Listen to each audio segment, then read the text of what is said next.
जी, आप लोग बताएं, स्क्रीन आप लोगों को विजिबल है? मेरी आवाज़ भी क्लियर है?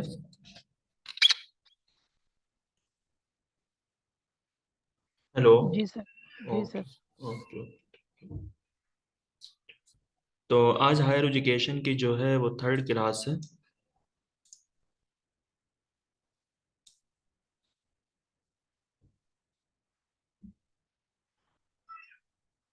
ठीक है। तो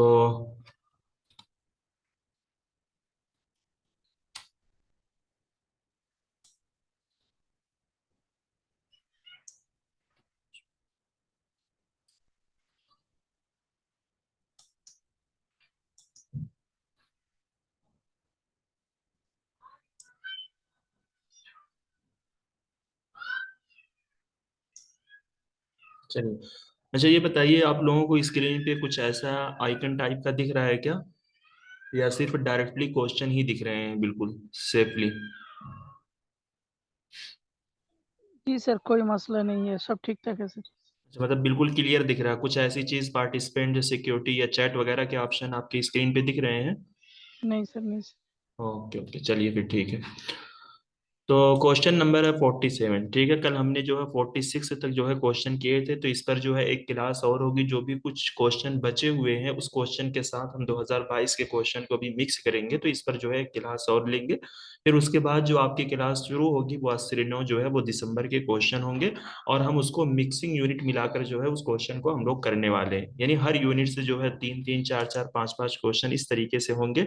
तो मेरे ख्याल से वो ज़्यादा उसमें हमें इंटरेस्ट होगा करने में, क्योंकि एक ही क्लास में जो है हम सारे टॉपिक या सारी यूनिट का जो है हमारा रिवीजन होता रहेगा। ठीक। तो इसका आप लोग आंसर कीजिए, काफ़ी अच्छा क्वेश्चन है और सर ये आसान सा। आईसीटी। हाँ बिल्कुल सही है। तो इसमें क्या पूछा गया है, विच of the following institution was established before Indian independence? ठीक है, यानी इंडिया की आज़ादी से पहले वाला इंस्टीट्यूशन आपको बताना है जो कायम किया गया था। तो इंडिया में आज़ादी से पहले जो कायम किया गया है वो आपका क्या है? AICTE है। ठीक है, यानी ऑप्शन नंबर बी जो है इसका सही आंसर होगा। और कल अगर आप देखेंगे ICSSR, और इसी तरीके से ऑप्शन सी में जो है और ऑप्शन डी में जो है इससे रिलेटेड क्वेश्चन आया था, जो कि सीक्वेंस में लगाने के लिए आपसे पूछा गया था। हमने आपको बताया था कि ये चीज जो है कई बार आ चुकी है, तो इस तरीके से ये क्वेश्चन में भी आती है, तो आप इसको याद जरूर रखें। ठीक है, ये चीज जो है आपको 2 नंबर जरूर दिला कर जाएगी। देखिए, Indian council of social science research, तो ये किस फील्ड के लिए काम करता है? सोशल साइंस रिसर्च के फील्ड के लिए काम करता है, और ये 1969 में जो है ये बना है। फिर यहाँ पे HR है, तो ये हिस्टोरिकल रिसर्च जो है, जो कि हिस्टोरिकल रिसर्च के लिए काम करेगा 1972 में। ठीक, फिर इसी तरीके से फिलोसफिकल रिसर्च है जो कि 1977 में जो है ये बना है। तो यहाँ पर जो रिसर्च की कैटेगरी है, जैसे सोशल साइंस है, हिस्ट्री है, फिलोसफी है, तो ये जो रिसर्च में काम होगा ये इन्हीं फील्ड के लिए काम करेगा, बाकी दीगर डोमेन के लिए जो है काम नहीं करेगा।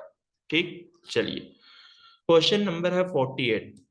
तो इसमें कहा गया है स्टेटमेंट वन में, according to NEP 2020 value based education shall include universal values and scientific temper. तो यहाँ पर अगर हम जानेंगे universal value and scientific temper, देखिए यूनिवर्सल वैल्यू का मतलब क्या है कि ऐसे कदर कीमत या ऐसे अखलाक जो सबके लिए आप सेम तरीके से इस्तेमाल कर रहे हो। ऐसा नहीं है कि आप हमारे सामने कुछ और अखलाक पेश करते हो, दूसरों के लिए कुछ और करते हो, यानी आप छोटे और बड़े होने में जो है आप एक दूसरे के साथ भेदभाव ना करो। साइंटिफिक टेम्पर का मतलब क्या होता है कि यानी किसी भी बंदे का बिल्कुल ओपन माइंडेड होना। ओपन माइंडेड से मुराद क्या है? यानी उसकी थिंकिंग कैटेगरी जो है बहुत ही स्ट्रोंग है, और वो उस अपनी थिंकिंग पावर से जो है नए नए नॉलेज को क्या कर रहा है? गेन कर रहा है, नए नए एक्सपीरियंस ला रहा है, नए नए एक्सपेरिमेंट कर रहा है। तो साइंटिफिक टेम्पर का मतलब जहां पर आप साइंटिफिक नॉलेज को क्या करते हो? एक्सप्लोर करते हो, नई नई नॉलेज को आप जो है लेकर आते हो। तो कहना क्या चाह रहे हैं कि NEP 2020 के मुताबिक जो है वैल्यू बेस्ड एजुकेशन में जो है universal value and scientific temper भी क्या होगी? इंक्लूड होगी, यानी शामिल होगी। सेकंड स्टेटमेंट में कहा गया है कि value based education didn't include life skill and constitutional values as per the NEP document. कह रहे हैं कि वैल्यू बेस्ड एजुकेशन ने जो है life skill and constitutional value को जो है शामिल नहीं किया है NEP डॉक्यूमेंट के मुताबिक। अब यहाँ पे एक वर्ड है कॉन्स्टिट्यूशनल वैल्यूज, यानी आईनी कदर कीमत।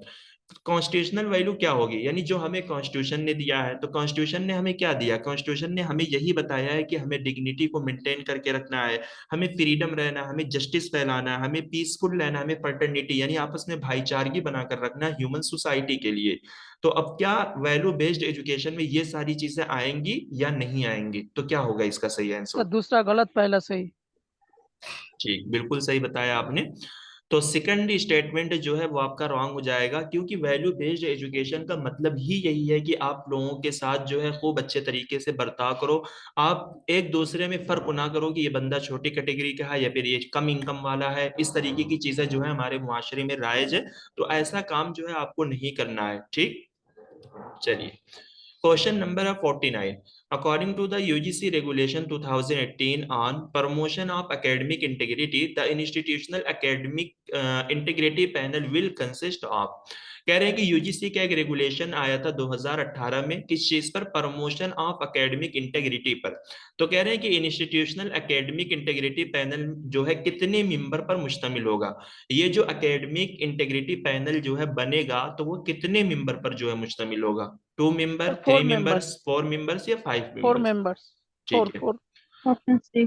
हाँ, तो ये जो है 4 मेंबर पर मुश्तमिल होगा। तो यहाँ पर हम थोड़ा सा समझेंगे कि एकेडमिक इंटीग्रिटी पैनल का काम क्या होता है।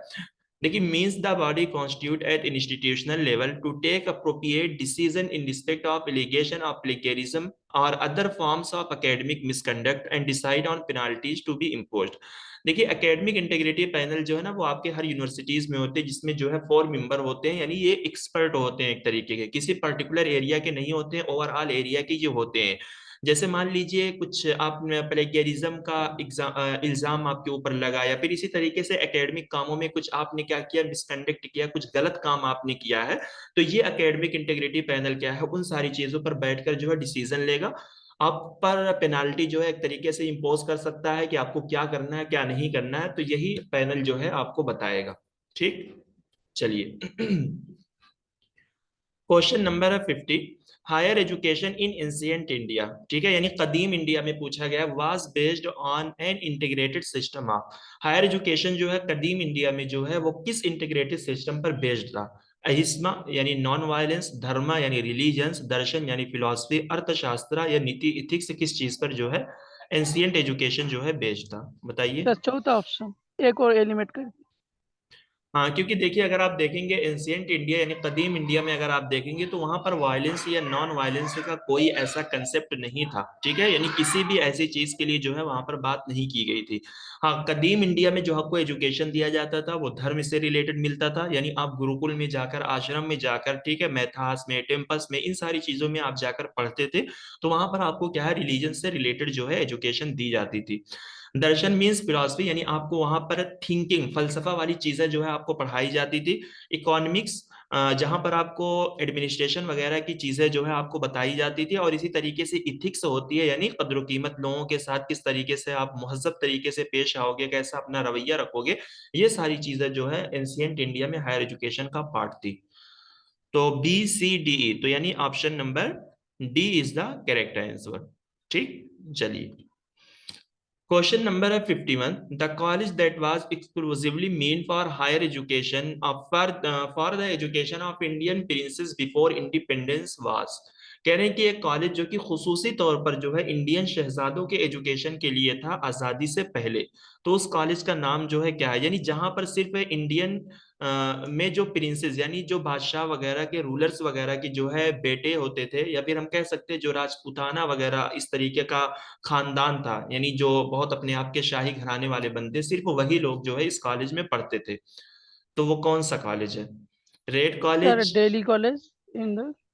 हाँ, तो ये दिल्ली कॉलेज जो है ये आपका इंदौर में पड़ता है। और इंदौर कहाँ पे पड़ता है? इंदौर मतलब किस स्टेट में वाक़ है?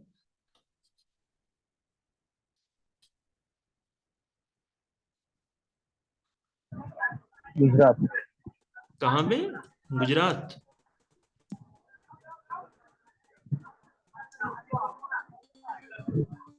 भाई, इंदौर जो है वो आपका MP में वाक़ है, ठीक है, मध्य प्रदेश में वाक़ है, ऐसी गलती मत करिएगा आप लोग, ठीक है। तो आंसर 2 जो है इसका सही आंसर हो जाएगा।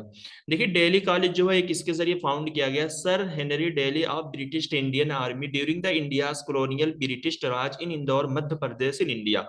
तो इस बंदे का नाम जो है इस कॉलेज के ताल्लुक से आप याद रख सकते हो, क्या पता इसी क्वेश्चन को अगर घुमाकर पूछा जाए तो आपसे पूछ सकते हैं कि फाउंडेड बाई, ठीक है, सर हेनरी डेली या हेनरी डेली जो है इस बंदे का नाम है, जो कि ब्रिटिश राज में इस कॉलेज को बनाया गया है। ये कॉलेज जो है पहले 1870 में जो है रेसिडेंसी स्कूल के नाम से शुरू हुआ था, फिर इसको रीनेम किया गया था, यानी फिर इसका नाम जो है ईस्ट राजकुमार कॉलेज पड़ा 1876 में। फिर 1882 में जो है इसको दिल्ली कॉलेज के नाम से जाना गया।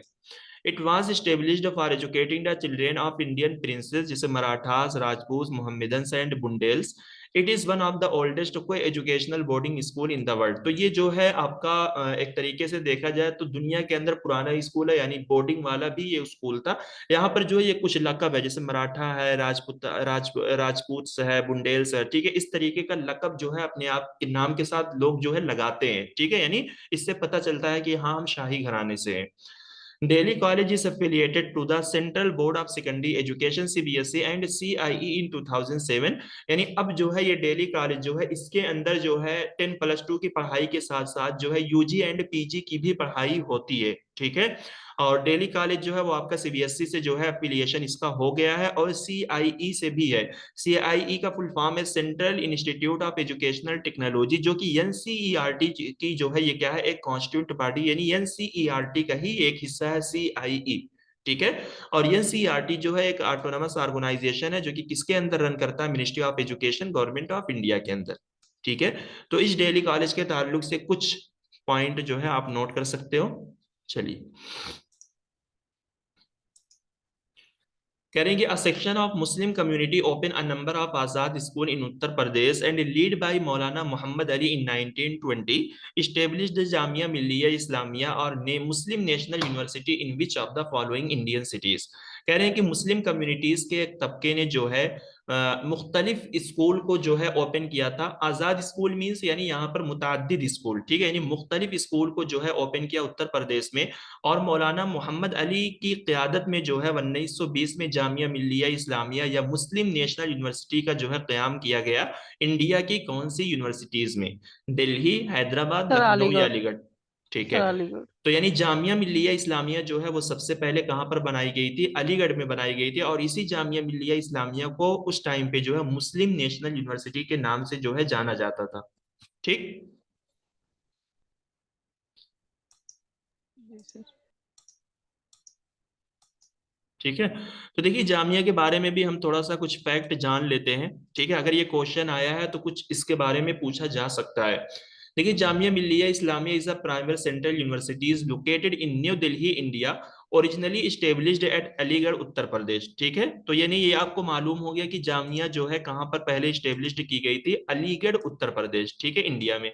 During the British empire in 1920 it moved to its current location in Okhla in 1935। Now its campus is situated in Jamia Nagar in South Delhi। देखिए 1920 के बाद जो है ना, ये 1935 में ओखला यानी दिल्ली के अंदर आ गई थी, लेकिन अब इसका जो करंट आपका कैंपस है वो जामिया नगर कहाँ पे है, जामिया नगर में, ठीक है। It was given the deemed status bye university grand commission इन 1962। देखिए ये नॉलेज जो है हमें भी नहीं मालूम थी, लेकिन जब जामिया मिल्लिया इस्लामिया की विकिपीडिया हमने देखा तो उसमें जो है ये चीज लिखी हुई है कि हमने सोचा, हम यही जानते थे कि जामिया को जो है शुरू से ही जो है सेंट्रल यूनिवर्सिटी का ओहदा मिला है, नहीं। तो देखिए 1962 में जो है यूनिवर्सिटी ग्रैंड कमीशन की जानिब से पहले इसको 1962 में डीम टू बी यूनिवर्सिटी का ओहदा दिया गया। Jamia Millia Islamia became a central university in the year 1988 by an act of Indian parliament which was passed on December 2006 1988। और ये सेंट्रल यूनिवर्सिटी के तहत कब वजूद में आई है, 1988 में, जिसके लिए जो है एक एक्ट पास किया गया था इंडियन पार्लियामेंट के जरिए, ठीक है। तो ये जामिया के कुछ फैक्ट्स हैं, ठीक है, ये आपको जो है जरूर मालूम होनी चाहिए। और इसी जामिया मिल्लिया इस्लामिया को जो है मुस्लिम नेशनल यूनिवर्सिटी के नाम से भी जानते हैं। The university was founded Mohammad Ali Jauhar, Hakim Ajmal Khan, Mukhtar Ahmad Ansari, यही अभी जिनकी मौत हुई है जो कि गाजीपुर के थे, Abdul Majid Khwaja, Allama Iqbal, doctor Zakir Hussain, Mahatma Gandhi and Maulana Abul Kalam Azad under the presidency of Mahmud Hasan Deobandi. तो महमूद हसन देवबंदी के सदारत में जो है इन लोगों ने क्या किया था, इस यूनिवर्सिटी को कायम किया। लेकिन इस यूनिवर्सिटी की जो संघ बुनियाद रखी गई थी वो किसके जरिए रखी गई? फाउंडेशन स्टोन अगर आपसे पूछा जाए तो मोहम्मद हसन देवबंदी, जो कि किसके सिल्क लेटर मूवमेंट के लीडर थे एंड फर्स्ट स्टूडेंट थे दारुल उलूम देवबंद के। सिल्क लेटर मूवमेंट आप लोग जानते हो, जिसको हम लोग तहरीकी मतलब रेशमी रुमाल की तहरीक हम लोग बोलते हैं, ठीक है, उसी को इंग्लिश में जो है सिल्क लेटर मूवमेंट कहा जाता है। Mohammad Ali Jauhar served as its first vice chancellor from 1920 to 1923, यानी 1920 से लेकर 1923 तक जो है फर्स्ट वाइस चांसलर इसके कौन रहे? मोहम्मद अली जौहर थे। और इसी तरीके से हकीम अजमल खान ने जो है फर्स्ट वाइस चांसलर के तौर पे काम किया है 1920 से लेकर 1927 तक। ठीक, आ गया समझ में? ये चीजें मालूम थी आप लोगों को जामिया के बारे में? जो लोग जामिया से हैं बताएं।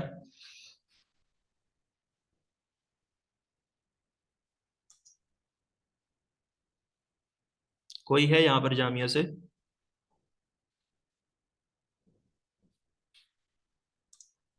चलिए तो फिर ठीक है। तो इसको जरूर नोट कीजिएगा कि इसको डीम टू बी यूनिवर्सिटी का स्टेटस कब मिला, ठीक है, और ये सेंट्रल यूनिवर्सिटी के तहत जो है, ये मतलब सेंट्रल यूनिवर्सिटी कब बनी है। ठीक, चलिए। क्वेश्चन नंबर है 53। National council for vocational education and training NCVET is under, यानी ये जो है एनसीवीईटी डिपार्टमेंट जो है किस मिनिस्ट्री के अंडर जो है काम करेगा? Ministry of Education, University grant Commission, Ministry of Skill Development and Entrepreneurship, या All India Council for Technical Education? किसके अंदर काम करेगी ये? Sir option C. Sir Ministry of Skill Development. हाँ, देखिए ऑप्शन नंबर 3 है। देखिए यहाँ पे जो है ना वोकेशनल एजुकेशन एंड ट्रेनिंग, तो देखिए वोकेशनल एजुकेशन एंड ट्रेनिंग का जो भी काम होता है ना वो आपका स्किल डेवलपमेंट के अंदर आएगा, ठीक है। हमने आपको पहले भी बताया है कि वोकेशनल एजुकेशन मींस ऐसा एजुकेशन जो स्किल बेस्ड एजुकेशन है, जहाँ पर प्रैक्टिकली जो है आप कोई काम करते हो, यानी आप उस एजुकेशन को पढ़कर अपने अंदर जो है कुछ महारत लेते हो, कुछ सीखते हो, कुछ स्किल पैदा करते हो। तो वो स्किल डेवलपमेंट एंड एंटरप्रेन्योरशिप के मिनिस्ट्री के अंदर जो है ये डिपार्टमेंट क्या करता है, काम मतलब वर्क करता है, ठीक है। चलिए, क्वेश्चन नंबर है 54। National skill qualification framework. अब देखिए ये क्वेश्चन जो है कई बार आ चुका है और इसके तहत जो है हमने काफी क्वेश्चन किए भी हैं आपके रिकॉर्डेड क्लास में भी, और इसमें जो आपको क्रेडिट दिया जाता है, किस तरीके से सारी चीजें जो है आपको असाइन की जाती हैं, वो सारी चीजें हमने पढ़ी है। बट इसके 3 एलिमेंट होते हैं, यानी जिसको हम कॉम्पिटेंसी बेस्ड फ्रेमवर्क बोलते हैं, जिस बुनियाद पे जो है हमें क्या किया जाता है, रेटिंग दी जाती है, एक तरीके से हमें क्रेडिट दिया जाता है।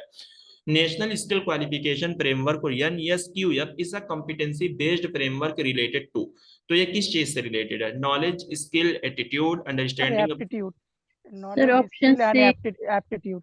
हाँ, तो KSA, ठीक है, किंगडम ऑफ सऊदी अरबिया, इस तरीके से भी आप कर सकते हो KSA, ठीक है, यानी नॉलेज, स्किल एंड एप्टीट्यूड। तो इसके जो है कॉम्पिटेंसी बेस्ड फ्रेमवर्क, यानी इन्हीं सलाहियतों के बेस पर जो है आपके क्वालिफिकेशन को क्या किया जाता है, आप क्रेडिट दी जाती है, यानी रेट किया जाता है आपको, ठीक है। चलिए, क्वेश्चन नंबर है 55। वर्टिकल ऑफ फीकी, यानी higher education council of India, जैसे यह नीति 2020 के अंदर ये बात की गई है कि हमें क्या करना है, एक काउंसिल बनाना है, higher education council of India, और उसके तहत जो है 4 वर्टिकल्स होंगे जो आपको A B C and D में दिए गए हैं अब्रिविएशन के तौर पे। तो ये जो 4 वर्टिकल हीकी के तहत होंगे तो ये कौन कौन सा काम करेंगे, तो वही आपको जो है मैच द कॉलम में बताना है। बताइए, जो भी बताएगा हम उससे सबका फुल फॉर्म भी जानेंगे। NHERC का फुल फॉर्म क्या है, नेक का फुल फॉर्म क्या है, HEGC का फुल फॉर्म क्या है, GEC का फुल फॉर्म क्या है, क्योंकि इससे फुल फॉर्म से भी क्वेश्चन आते हैं तो याद होनी चाहिए, ऐसी बेवकूफी बिल्कुल भी ना करें आप लोग, ऑप्शन सी। ठीक है। तो देख लेते हैं। हाँ, नहीं नहीं, ऑप्शन नंबर सी नहीं सर होगा, ऑप्शन नंबर सर 4 होगा। AEC वो funding and finance of higher education से, हाँ, तो फुल इसका फुल फॉर्म क्या है GEC का? Higher education and general council. Grants हैं सर, ग्रांट्स। हाँ। GEC का है जनरल एजुकेशन काउंसिल, NHERC का है कि national higher education regulatory council, ठीक है। नेक का है national, national accreditation and council. हाँ, एक्रेडिटेशन काउंसिल। HEGC का है ग्रांटिंग काउंसिल, है हायर एजुकेशन ग्रांटिंग काउंसिल। तो ग्रांटिंग काउंसिल जो है वो आपको क्या करेगी, फंड करेगी। और रेगुलेटरी काउंसिल जो है वो क्या करेगी, हायर एजुकेशन को रेगुलेट करेगी, यानी हायर एजुकेशन को एडमिनिस्टर करेगी, चलाएगी, ठीक है। और एक्रीडेशन वाला जो है वो इंस्टीट्यूशन को एक्रीडेट करने का काम करेगी, यानी इंस्टीट्यूशन को रेट देगी। और फिर इसी तरीके से ग्रांटिंग काउंसिल जो फंडिंग देने का काम करती है। और जनरल एजुकेशन काउंसिल जो है जो एकेडमिक स्टैंडर्ड सेटिंग यानी हायर एजुकेशन के स्टैंडर्ड को मेंटेन करके रखेगी। चलिए, question number 56, which of the following were considered as Vedangas in the ancient education system of India. देखिए, कई बार जो है हमने वेदांस या वेदास इस तरीके की चीजें जो है हमने पढ़ी है, और इस चीज को जो है हमने काफी डिटेल में भी पढ़ा था कि ये वेदांस जो होते हैं इसके अंदर जो है 6 चीजें आती हैं, और ये सारे किस चीज से रिलेट करते हैं, वेदास से रिलेट करते हैं। यानी अगर हमें वेदास को पढ़ना है तो कहीं ना कहीं जो है हमें वेदांस की टर्मिनोलॉजी को जो है समझना होगा, क्योंकि ये वर्ड जो है ये वेदास के साथ ही खास होते हैं। तो एंशिएंट एजुकेशन सिस्टम में से आपको बताना है कि फॉलोइंग में से किस चीज को जो है हमने वेदांस को हमने कंसीडर किया, या कौन सी चीजें जो है वेदांस में आएगी। अब इससे रिलेटेड जो है एक क्वेश्चन हम लोगों ने इससे पहले किया था, जहां पर एंशिएंट में उस वर्ड को क्या बोलते हैं, उसके बाद उसकी मीनिंग क्या होती है। तो यहाँ पर है मैट्रिक्स, ग्रामर, फोनेटिक्स, रिचुअल या एस्ट्रोलॉजी। तो ये मीनिंग दी गई है, कुछ मीनिंग दी गई है, कुछ का एंशिएंट वर्ड यहाँ पे दिया गया है। समझ में आ रहा है ये क्वेश्चन? सारा होगा क्या? जी सर, ऑप्शन नंबर डी हो जाएगा। सारा होगा। हाँ, तो बताइए मैट्रिक्स को जो है एंशिएंट वर्ड में क्या बोलते हैं, और ग्रामर को क्या बोलते हैं, फोनेटिक्स को क्या बोलते हैं, रिचुअल को क्या बोलते हैं, एस्ट्रोलॉजी जो है ये एंशिएंट वर्ड है। और देखिए, मैट्रिक्स को चडास बोलते हैं, ठीक है। ग्रामर को क्या बोलते हैं, फोनेटिक्स को क्या बोलते हैं, नहीं मालूम, शिक्षा, क्या बोलते हैं? फोनेटिक्स को शिक्षा बोलते हैं। हाँ, फोनेटिक्स को शिक्षा बोलते हैं। कल्पा यानी रिचुअल, ठीक है, कल्पा को क्या बोलते हैं, रिचुअल। और इसी तरीके से एस्ट्रोलॉजी को क्या बोलते हैं, ज्योतिषा, ठीक है। तो ज्योतिषा जो है वो आपका क्या है, एंशिएंट वर्ड है, ठीक है। और इसी तरीके से ये एंशिएंट वर्ड है, फिर उसके बाद उसकी मीनिंग जो है यहाँ पर दी गई। तो यहाँ पर मीनिंग से क्वेश्चन पूछा है, ना कि एंशिएंट वर्ड को यूज करके क्वेश्चन बनाया गया है। तो चीजें जो है आपको याद होनी चाहिए, आपको इन सारी चीजों पे भी जो है क्या करना है, थोड़ा सा अटेंशन देनी है, ऐसी चीजों में कंफ्यूज नहीं होना है। चलिए, सर मैट्रिक्स को क्या बोलते हैं? चडास, CHADDAS।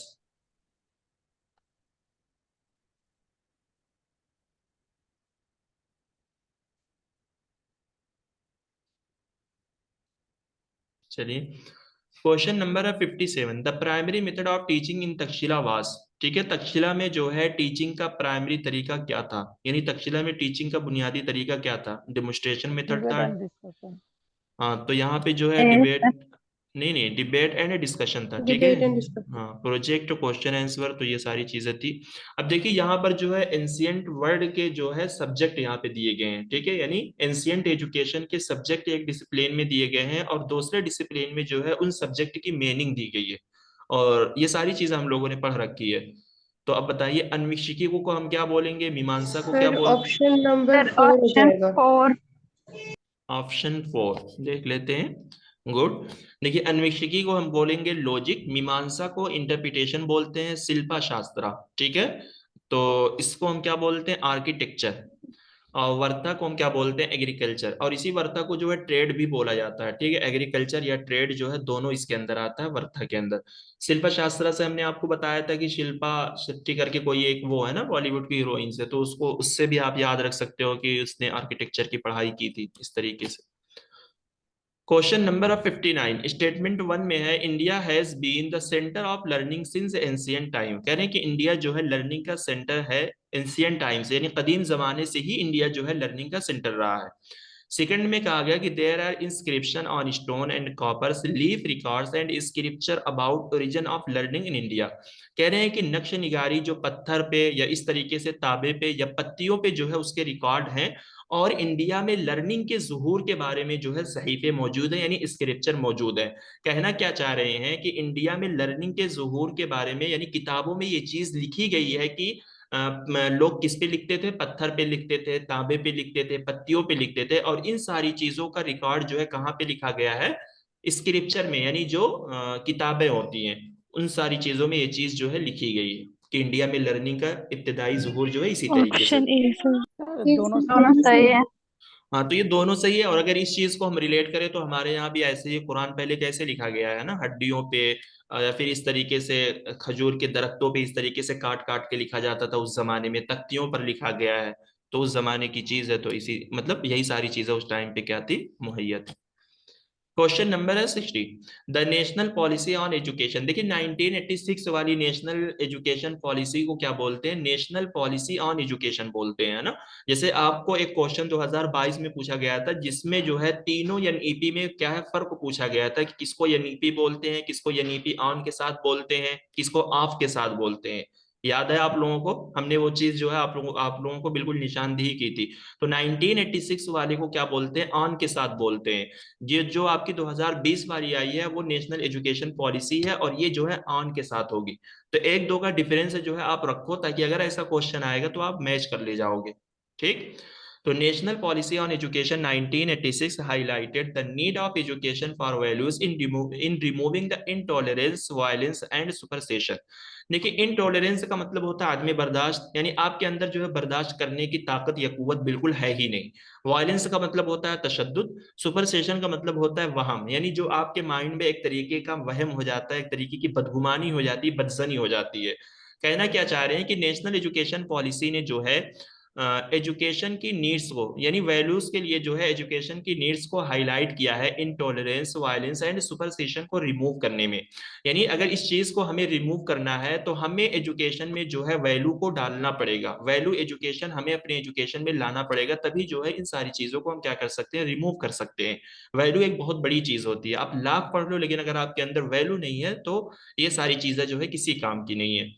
सेकंड में कहा गया कि national Policy on Education 1986 highlighted the need of education in upholding social, cultural and scientific principle. कह रहे हैं कि नेशनल पॉलिसी ऑन एजुकेशन 1986 ने जो है एजुकेशन की जरूरतों को जो है हाईलाइट किया है समाजी, सकाफी और साइंटिफिक बुनियादों को जो है बरकरार रखने में।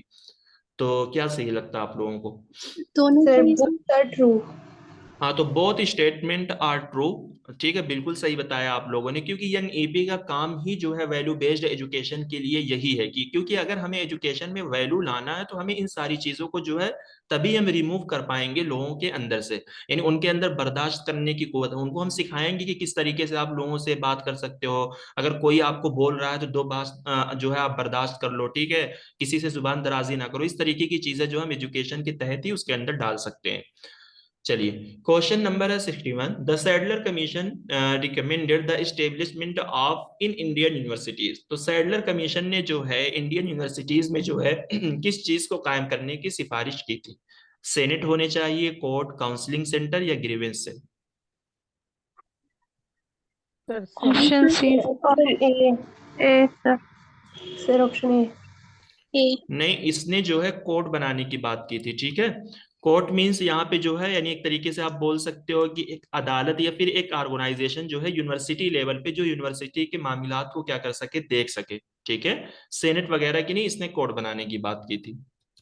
चलिए, क्वेश्चन नंबर है 62, a social studies teacher assign an online collaborative learning project to her student and on ancient civilization. The students are divided into groups of 4. One student find difficulty in exploring the relevant information online.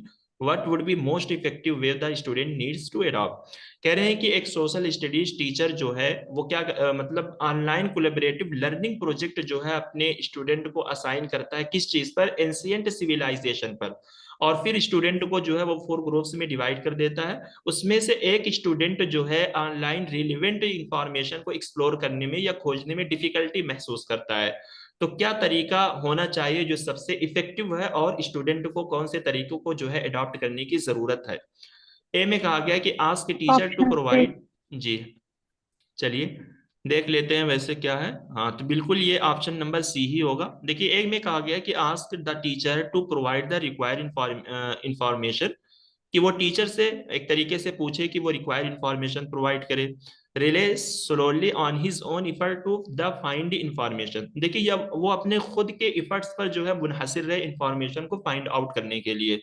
वो देखिए information जो है क्या कर रहा है, खुद से ही कर रहा है, बट वो रिलेवेंट इंफॉर्मेशन को जो है ऑनलाइन क्या है एक्सप्लोर नहीं कर पा रहा है, तो खुद की इफर्ट जो है उसकी यहाँ पर काम नहीं आ रही है। तो सबसे बेहतर जो होगा वो सी होगा, seek assistance from his group member and discuss possible research sources. और ये इस वजह से होगा क्योंकि यहाँ पर टीचर ने जो आपको प्रोजेक्ट दिया है वो कोलेबरेटिव लर्निंग प्रोजेक्ट दिया है। तो कोलेबरेट में क्या होता है, जहां पर आप अपने गुरु से क्या करते हो, मदद लेते हो, यानी कोलेबरेशन करते हो, उनसे पूछताछ करते हो अगर आपको कोई चीज समझ में नहीं आती है। ठीक है, चलिए क्वेश्चन नंबर है 63। The Ram Murti review committee recommended the that admission to higher education must be. Ram Murti review committee ने जो है ये सिफारिश की थी, एडमिशन हायर एजुकेशन में जो है क्या होना चाहिए, यूनिवर्सल, सिलेक्टिव, रिजर्वेशन बेस्ड या फ्री फ्रॉम पेमेंट, एजुकेशन कैसा होना चाहिए। A sir. Sir selective. A. नहीं, इसने कहा था कि एजुकेशन जो है वो आपका रिजर्वेशन बेस्ड होना चाहिए। ठीक है, इस कमेटी ने जो है ये कहा था कि एजुकेशन जो है वो आपका रिजर्वेशन बेस्ड। देखिए इससे आप इससे रिलेट कर सकते हो कम टाइम में, राम मूर्ति, राम है तो राम से, यानी इसने रिजर्वेशन की बात की थी हायर एजुकेशन के एडमिशन के लिए। ठीक है, राम ने क्या किया था, हायर एजुकेशन के एडमिशन के लिए रिजर्वेशन की बात की थी। चलिए, तो इसको आपको क्या करना है, क्रोनोलॉजिकल ऑर्डर में बताना है इन कमेटीज को। तो यानी सबकी डेट भी जो है आपको याद होनी चाहिए। सर्जन प्लांट है, हटॉक कमेटी है, कलकत्ता यूनिवर्सिटी कमीशन है, हंटर कमीशन है, Indian university commission. Indian university commission का दूसरा नाम क्या है वो भी आप लोग बताइएगा पहले इसका आंसर देने के बाद।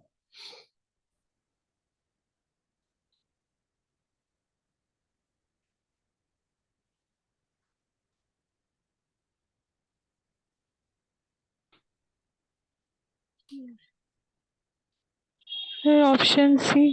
Sir option D.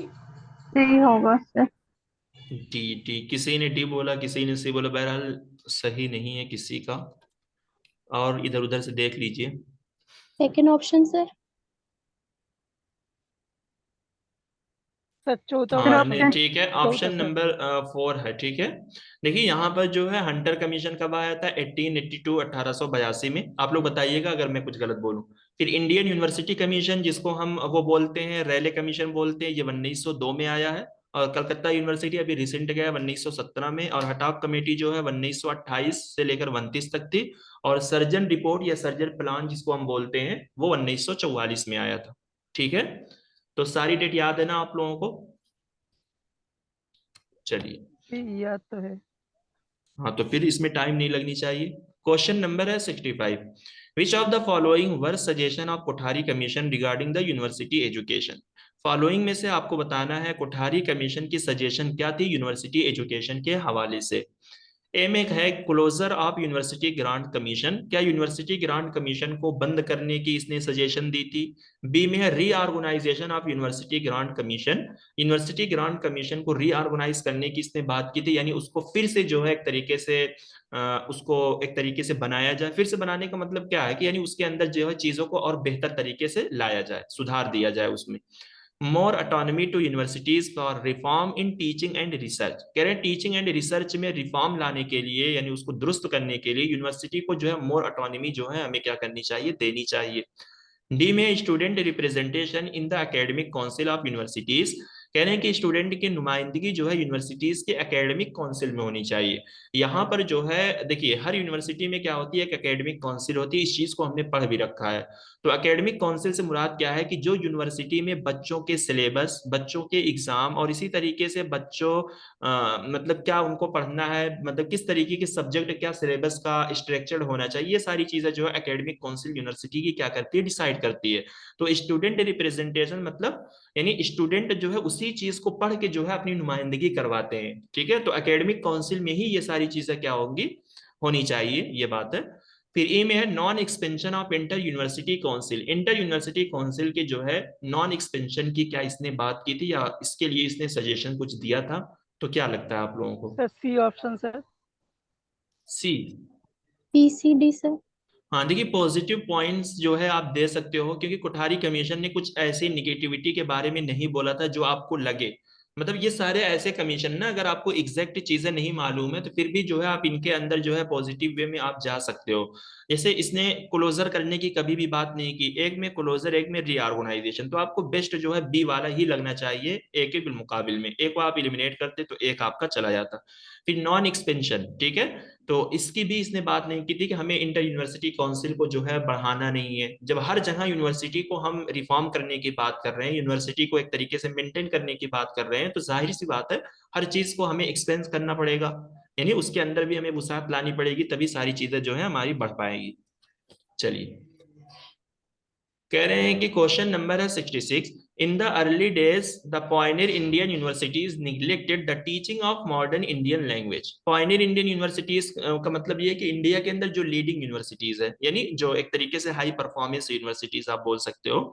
कह रहे हैं कि इब्तिदाई दिनों में जो है पॉयनियर इंडियन यूनिवर्सिटीज ने जो है मॉडर्न इंडियन लैंग्वेज की टीचिंग को क्या किया है, निग्लेक्ट किया है, यानी उससे एक तरीके से बेतवज्जुही बरती है, उसको नजरअंदाज किया है। अब यहाँ पर मॉडर्न इंडियन लैंग्वेज में आपकी वही लैंग्वेज आएगी जो ऑफिशियल लैंग्वेज को छोड़कर, यानी इंग्लिश एंड हिंदी को छोड़कर जो कॉन्स्टिट्यूशन ने जो है 28 लैंग्वेज को जो है हमारे आइन में जो है शामिल किया है, वही आपकी मॉडर्न इंडियन लैंग्वेज आएगी, यानी जिसके अंदर आपकी यही उर्दू है, कश्मीरी है, कन्नड़ है, ठीक है, केरला है, जो इस सर तरीके की। फारसी भी आता है? ये हाँ, जो नहीं नहीं, फारसी इंडिया की लैंग्वेज नहीं है, वो देखना पड़ेगा, क्योंकि पर्शियन में जो है आप पहले वो यूपीएससी वगैरह के पेपर आते थे, क्योंकि यूपीएससी के जो पेपर लैंग्वेज में आते हैं वो उसी 28 लैंग्वेज में से आते हैं, तो वो देखना पड़ेगा क्या फारसी उसमें है कि या नहीं। पहले फारसी में सुना जाता था लेकिन मुझे नहीं मालूम एग्जैक्ट, ठीक है। तो बहरहाल मॉडर्न लैंग्वेज में आपकी वही लैंग्वेज आएगी, ठीक है।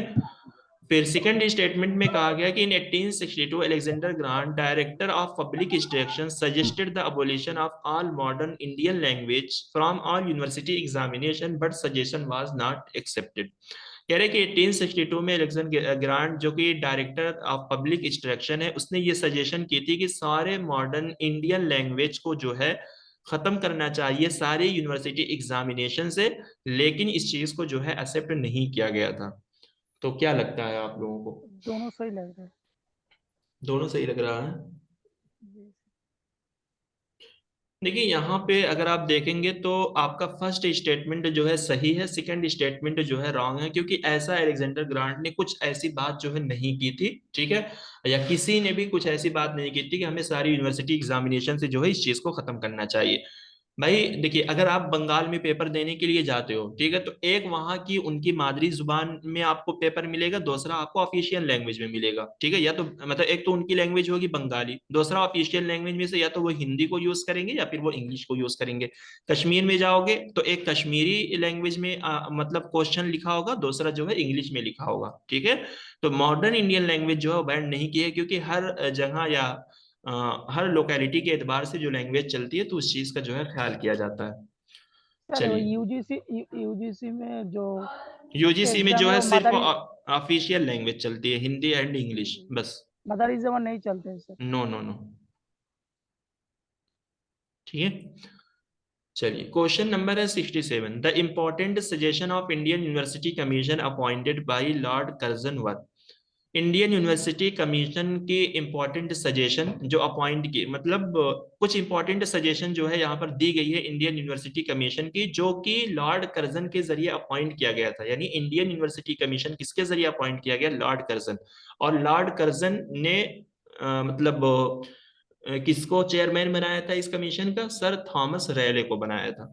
तो आप बताइए क्या है इसकी इंपॉर्टेंट सजेशन।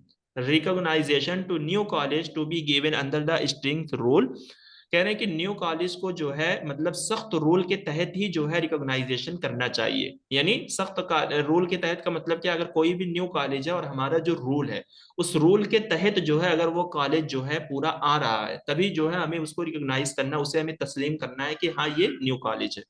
बी में है teaching work should be staff in universities. कह रहे हैं कि यूनिवर्सिटीज में जो है टीचिंग करने के लिए जो है स्टाफ होने चाहिए। The quality of teaching should be maintained, यानी टीचिंग की क्वालिटी भी जो है मेंटेन होनी चाहिए। Establishment of vocational institute should be limited. क्या वोकेशनल इंस्टीट्यूट के क्याम को इन्होंने कहा कि लिमिटेड होना चाहिए। The Hartog committee should be appointed, या हताक कमेटी जो है अपॉइंटेड होनी चाहिए। तो क्या लगता है आप लोगों को? सर ऑप्शन है हाँ देखिए ऑप्शन नंबर, देखिए ए को जो है, ई को आप ऐसे ही एलिमिनेट कर सकते थे, सर क्योंकि डी को। हाँ डी भी आप यहाँ से हटा सकते हो, क्योंकि डी जो है सबसे बेस्ट है, शुड बी लिमिटेड ना, यानी एक निगेटिव पॉइंट है, और बहरहाल ऐसी किसी चीज की जो है यहाँ पर बात नहीं की गई थी, ठीक है। तो डी को आप हटाएंगे तब भी जो है आपका आंसर निकल के आ जाएगा। चलिए क्वेश्चन नंबर है 68। According to all India survey on higher education, the enrolment in higher education in India was for the first time more than the following figures. कह रहे हैं कि all India survey on higher education 2020 and 21 के मुताबिक जो है higher education में enrolment India में जो है पहली मर्तबा जो है पिछले वाले फिगर से जो है मतलब ज्यादा हुई है, यानी पिछले 2020 एंड 2019 के मुकाबले में जो है पहली मर्तबा जो है इंडिया में हायर एजुकेशन के अंदर इनरोलमेंट जो है पहली मर्तबा ज्यादा हुई है। तो कितना ज्यादा हुई है, 5 करोड़, 4 करोड़, 2 करोड़ या 1.8 करोड़, कितनी होगी? देखिए ये all India survey on higher education जो है ना, ये आपकी हायर एजुकेशन से रिलेटेड जो है रिपोर्ट निकालती है कि हायर एजुकेशन में कितनी इनरोलमेंट हुई है, लड़कियों की कितनी हुई है, लड़कों की कितनी हुई है, इस तरीके की चीजें जो है वो निकालती है। तो यानी एक तरीके से इसके अंदर सारा डेटा जो होता है वो आपका न्यूमेरिक फॉर्म में डेटा यहाँ पे होता है, जो आपको याद रखना होगा। तो मैंने उस चीज को टच नहीं किया, बट क्वेश्चन जो है हमने सिर्फ ले लिया है। तो हमने कहा इस क्वेश्चन के तहत ही बस सिर्फ आप इस नॉलेज को रख लें अपने पास।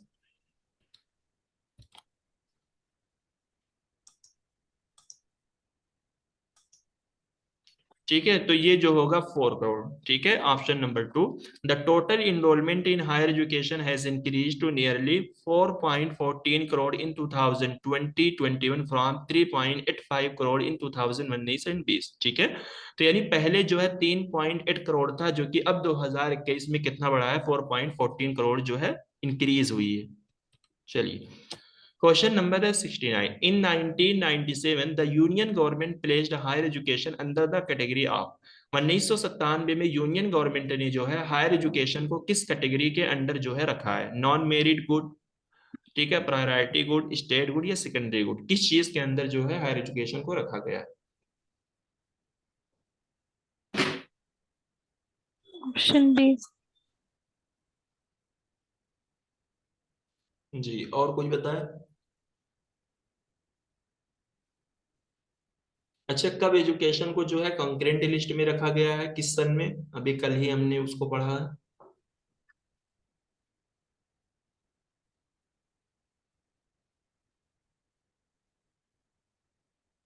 मतलब स्टैटिक्स पोर्शन जो है आप लोगों को बिल्कुल भी याद नहीं है, हालांकि याद होने चाहिए ये सारी चीजें, ठीक है। तो वो जो है 1976 में आपको कंकरेंट लिस्ट में जो है रखा गया है, और इसका जो आपका सही आंसर होगा नॉन मेरिट गुड। अब देखिए यहाँ पे हम समझते हैं नॉन मेरिट गुड जो है होता क्या है। देखिए non merit good, government bans the goods and service which are seem to be harmful for the society. यानी गवर्नमेंट जो है हर ऐसी चीज को, मतलब हर ऐसी सर्विस को क्या कर देती है, बैन कर देती है, जो देखने में हमारी सोसाइटी के लिए क्या होगी, हार्मफुल होगी। So such goods are called non-merit goods. Government want to check the use of such goods and service for the welfare of society.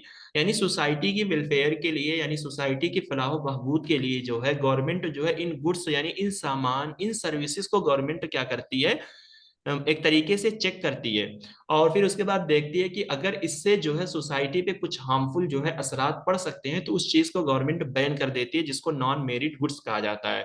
तो इसको हम एजुकेशन से कैसे रिलेट करेंगे? यानी एजुकेशन के रास्ते में कुछ जो ऐसी चीजें जो है रुकावटें डाल रही है, जिसकी वजह से बच्चों के फ्यूचर पे क्या हो सकता है, असर पड़ सकता है, या उनके नॉलेज पे जो है असर पड़ सकता है, तो गवर्नमेंट क्या करती है, ऐसी चीजों को क्या कर देती है, बैन कर देती है। तो हमारा एजुकेशन जो है हायर एजुकेशन, वो नॉन मेरिट गुड्स में, यानी हमें सिर्फ और सिर्फ जो है सारी अच्छी चीजें ही दी जाती है, खराब चीजों को क्या कर दिया जाता है, हमारे रास्ते से हटा दिया जाता है। ठीक है, चलिए इसी पे जो है क्लास को एंड करेंगे। क्वेश्चन नंबर है statement 1। One of the major characteristic of good governance is that it is autocratic. कह रहे हैं कि गुड गवर्नेंस यानी अच्छी हुक्मरानी का जो है एक बड़ी खुसूसियात ये है कि ये ऑटोक्रेटिक होती है।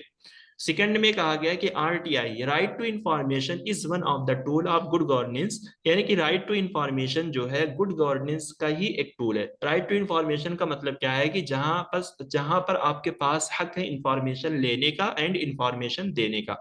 गुड गवर्नेंस मीन्स अच्छी हुक्मरानी, यानी आप अच्छा एक तरीके से हुकूमत निज़ाम या निज़ामत का मतलब हुकूमत का निज़ाम जो है आप अच्छे तरीके से जो है क्या कर रहे हो, चला रहे हो। तो क्या गुड गवर्नेंस जो है ये ऑटोक्रेटिक होती है? ऑटोक्रेट मीन्स जो है ऐसा बंदा जिसके बाद, जिसे हम लोग बोलते हैं ना कि ये गवर्नमेंट जो है बहुत ज्यादा ऑटोक्रेट होती जा रही है। तो ऑटोक्रेट का मतलब क्या है कि यानी सारा का सारा पावर जो है वो गवर्नमेंट के पास है, और गवर्नमेंट जो है किसी से किसी मामले में जो है कोई डिसीजन नहीं ले रही है, सारा काम जो है खुद से कर दे रही है। जैसे हम क्या है, इंडिया में हम एक डेमोक्रेटिक मुल्क है, ठीक है। तो यानी हमारे पास जो है चेक्स एंड बैलेंस का सिस्टम जो है काम करता है, यानी सारी पावर जो है वो सिर्फ गवर्नमेंट के पास यानी पीएम मोदी के पास नहीं है। हमारे पास जो है पार्लियामेंट है, हमारे पास जो है अदलिया है यानी सुप्रीम कोर्ट, हाई कोर्ट है। जैसे अगर हमारे पीएम यानी प्राइम मिनिस्टर जो है अगर कुछ ऐसा काम करते हैं, ठीक है, या अगर किसी कानून का जो है वो उल्लंघन करते हैं, किसी कानून की खिलाफ वर्जी करते हैं, तो उसके लिए जो है पार्लियामेंट, ठीक है, पार्लियामेंट में जो है उनको जवाबदेह होना पड़ेगा। और इसी तरीके से उन कानून को चेक करने के लिए जो है सुप्रीम कोर्ट भी क्या करेगा, आगे आएगा, यानी सुप्रीम कोर्ट भी उनसे जवाब मांगेगा कि आपने ऐसा काम क्यों किया। तो ऑटोक्रेट का मतलब क्या होता है कि यानी ऐसा बंदा जिसके पास सारी पावर, अब्सोल्यूट पावर जिसको हम बोलते हैं, यानी पूरी की पूरी पावर सिर्फ उसी के पास है, और वो किसी से जो है किसी मामले में कोई भी मशवरा नहीं लेता। तो अब बताइए आप लोग। डी ऑप्शन डी चौथा सर। ऑप्शन, चौथा डी हाँ, ऑप्शन। तो जो है ये स्टेटमेंट वन जो है ये गलत हो जाएगा, बाकी सेकंड स्टेटमेंट जो है वो सही है। राइट टू इंफॉर्मेशन जो है ये हमारा भी एक फंडामेंटल राइट्स है जो हमें कॉन्स्टिट्यूशन ने दे रखा है, ठीक है। अगर जे इस चीज का इस्तेमाल जो है ये बहुत ज्यादा प्रैक्टिस में नहीं है, ना हम कर पा रहे हैं, ना हमें करने दिया जा रहा है, ठीक है, ना गवर्नमेंट इस चीज को हमारे सामने लाती है, ना बताती है। कॉन्स्टिट्यूशन में तो बहुत कुछ चीजें दी गई है, लेकिन इस्तेमाल जैसे ना के बराबर होता है, ये बात है। तो क्लास को जो है यहीं पे खत्म करेंगे, और कल क्या पता आप लोगों की क्लास जो है सुबह में हो सकती है, ठीक है, जैसे मैंने आज भी बोला था, लेकिन नहीं हुई तो हमने टाइम से लिया। अगर कल भी नहीं होगी तो हम मैसेज नहीं करेंगे, और अगर होगी तो फिर हम टाइम से करेंगे, ठीक है, यानी इसी टाइम होगी क्लास। तो एक क्लास इस पर और होगी, फिर उसके बाद जो है नेक्स्ट टाइम से जो है हम लोग फ्रेश क्वेश्चन शुरू करेंगे 2020 मतलब 3 दिसंबर की जो क्वेश्चन है, और उस क्वेश्चन को जो है आप लोग खूब अच्छे से प्रैक्टिस में लीजिएगा, क्योंकि आपको अंदाजा होगा, आप 2022 के क्वेश्चन देखो, और ये आपके जो जून के क्वेश्चन आए हुए हैं, मार्च जो जून के क्वेश्चन है, इस क्वेश्चन को भी आप लोग देख लोगे कि पीवाईक्यूज से जो है कितने मिलते जुलते क्वेश्चन है, ठीक है। तो बार बार एग्जाम देने से कोई फायदा नहीं है, मैं इसी वजह से बार बार आप लोगों को जगाना चाहता हूँ, बताना चाहता हूँ कि आप लोग पीवाईक्यूज करो, थोड़ा सा सेंसिटिव वे में करो, ठीक है, सोच समझ के करो, और थोड़ा सा फोकस डाल कर करो, इस चीज को भी करो कि हाँ ये क्वेश्चन कितनी बार रिपीट हो रहे हैं, और ये चीज किस तरीके से लिखकर पूछी गई है, ठीक है। जब इस तरीके से आप दिमाग लगाओगे ना, तो खुद ब खुद जो है आपके माइंड में चीजें आती चली जाएंगी कि हाँ इसी क्वेश्चन को हमसे चेंज करके भी पूछा जा सकता है। जैसे हमने आपसे स्टैटिक्स पोर्शन के बारे में पूछा कि कॉन्करेंट लिस्ट जो है में एजुकेशन को कब डाला गया है। एक यहाँ पे आपको दो नॉलेज मिलती है कि एजुकेशन जो है कॉन्करेंट लिस्ट है। दूसरी नॉलेज आपको मिलती है कि 1976 में आपको डाला गया है। तीसरा ये है, आप इसमें ये भी चेक कर सकते हो कि यहाँ पर कौन सा मतलब कॉन्स्टिट्यूशनल अमेंडमेंट, यानी मतलब कितना अमेंडमेंट हुआ है कॉन्स्टिट्यूशन के अंदर, तो कौन सा वाला अमेंडमेंट में जो है ये किया गया है। तो इस तरीके की चीजों को आप थोड़ा सा जो है नेट पे भी डाल के आप देख सकते हो, ठीक है, सारी चीजें जो है नेट पे अवेलेबल है। बट ये होता है कि पढ़ने के जमाने में जो है हम लोग नहीं करते हैं, हमें बहुत भारी सा लगता है, और ऐसा लगता है कि हमारा टाइम वेस्ट हो रहा है। अगरचे जो हम अपना टाइम दीगर सारी चीजों में लगा देते, लेकिन पढ़ने के लिए करेंगे तो हमारे अंदर से फीलिंग यही आएगी, हटाओ हमारा टाइम बहुत ज्यादा जा रहा है, ठीक है। ना समझ में आए तो आप लोग पूछ सकते हो, ठीक है, हमने आप लोगों को बोल रखा है, लेकिन आप लोग जरूर पढ़िए, मेहनत कीजिए, पीवाईक्यूज को अच्छे से लगाइए। और इस तरीके का रिस्पॉन्स आप लोगों को का जो दिखता है, तो कभी कभी मुझे ऐसा लगता है कि आप लोग बिल्कुल भी जो है पीवाईक्यूज बहुत ही प्रैक्टिकल वे में या बहुत ही सेंसिटिव वे में जो है आप लोग नहीं कर रहे हो, ठीक।